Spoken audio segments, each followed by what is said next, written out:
But I think as we kind of look at, you know, where are we and where were we and sort of what's the opportunity, people are going to look back, in my opinion, and they're going to say that the best deal that occurred on a bulk basis occurred in September of '09. This was a deal, I don't know if anyone knows Coors Bank. Coors Bank was one of the largest construction lenders down here and also in other hot markets like Las Vegas, San Diego, places like that.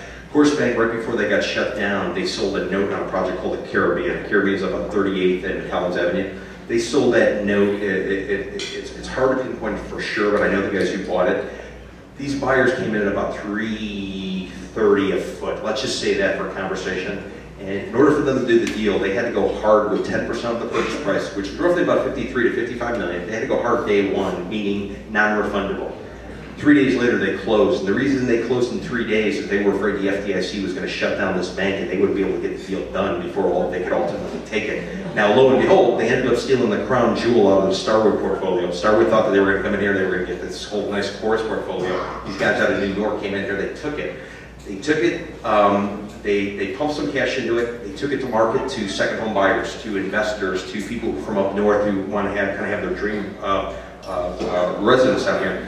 So they got in at $330 a foot, maybe they pump another $5 to $10 a foot into just sort of shoring up the product. They sell it raw. You walk in there, it's a beautiful smell of cement that you're not smelling too much anymore. They take it to market, they have about 5 units left out of about 90 to 95. They blended this thing out in less than a year at over $640 a foot to all cash buyers. Now what happened is all the institutional money that was running after this, they all said, well, what can we retrade this at? We told them $550 a foot, $600 a foot. We're very confident that we could get you out of that at that product, at that price. They didn't think it was possible.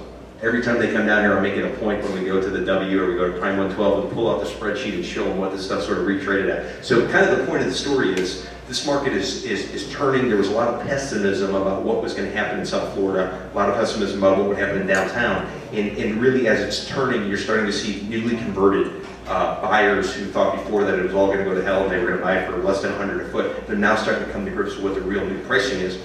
And effectively they're being forced to recalibrate. What I mean by that is the approach is based on buying in Miami. Miami's gone for the most part except for a couple trophies. The biggest deal in play right now is the Everglades on the Bay.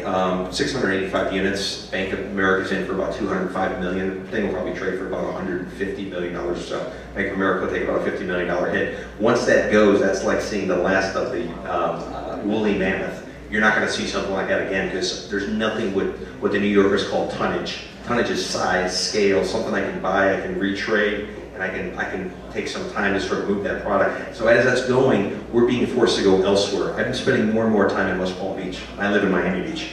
The reason I'm in West Palm Beach is that they have about 900 units unsold still up there out of about 5,000 that they built during the whole boom. Broward, nothing left. Unless you want to go west. You want to go into failed condo conversions built in the 70s, all day long. Take as much as you want. But unfortunately, everybody wants new because they don't think a crane's going to go in the sky to build any kind of condos relatively soon. Bankers tell me $525 a foot is what it'll have to average in order to justify new construction. So they could cover new construction and they could put the profit in there and sort of build in some other things. So as we bring it full circle, we're standing here in Miami Beach. Somebody's looking for a second home buy. I would probably tell them, go to the west coast of Florida if they really want to steal, if they want to buy things at $35,000, $50,000, $100,000 a door. There's roughly about 40 units for sale in the city of Miami Beach proper today under $50,000. Most of those are going to be 1950s construction. There'll be condo conversions. There'll be various states, but you know they're definitely out there. No parking, but most people come to the realization that they want something better, and then you tend to upsell them. So it's not unheard of. They have somebody come in for 50 grand, and ultimately they end up spending $300,000 or $400,000 because they're simply not comfortable with what they have. As you go north, the prices go down. If you're looking strictly for numbers, West Palm Beach, I would tell you, is the best place to be right now. Palm Beach County, the inventory is growing. The foreclosures are still on the rise date. It's all slowing down. Quick fact before I end, about 250,000 foreclosure filings. This is the initial step before a property is repossessed. Right now it takes about 18 months for a bank to reclaim it. It's costing the bank about $100,000 out of pocket. That number is probably going to increase because of a recent condo law that changes how long the lack of maintenance period is. It used to be 6 months, now a bank has to settle up for 12 months. So of these 250,000 foreclosure filings January 7th, only 100,000 have been taken back, roughly about 40%. Now, some of them are duplicates because there's a first, there's a second, there's a condo association that's filing. But what I'm sort of saying is that, you know, there's still more pain to be felt, but I would tell you, and I would make an argument, most of the pain is going to be felt in what I call the hinterland. That's going to be out west, that's going to be down south. That's not the place that the investor who's coming from up north or is looking for a second home is going to be buying. That's more of the real people who are affected by unemployment rate, the people who are buying east of 95. You know, probably the best story I can tell you is we closed a deal in January of 09. Lehman Brothers went bad in September of 08. Everybody thought the world was ending. We closed a deal in Jay Beach. Gentleman paid, actually my wife Jenny is the one who did it. Gentleman paid, I think it was about $1.5 million for this unit, all cash. Afterwards we went to Carpaccio's over at Bell Harbor, stood in line to basically be seated. They spent $500 on dinner, and the only thing we discussed is how bad the economy was.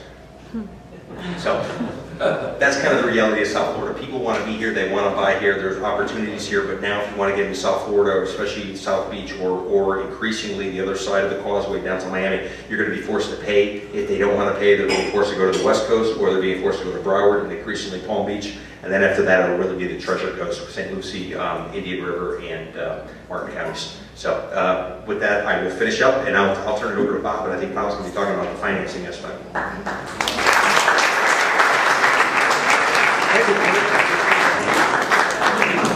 Well, he killed my presentation. I just want to introduce Bob Vaughn. He's actually the last formal speaker this evening. He's the Managing Director of AmeriCorps Vacation Finance, which is our consumer mortgage and finance company.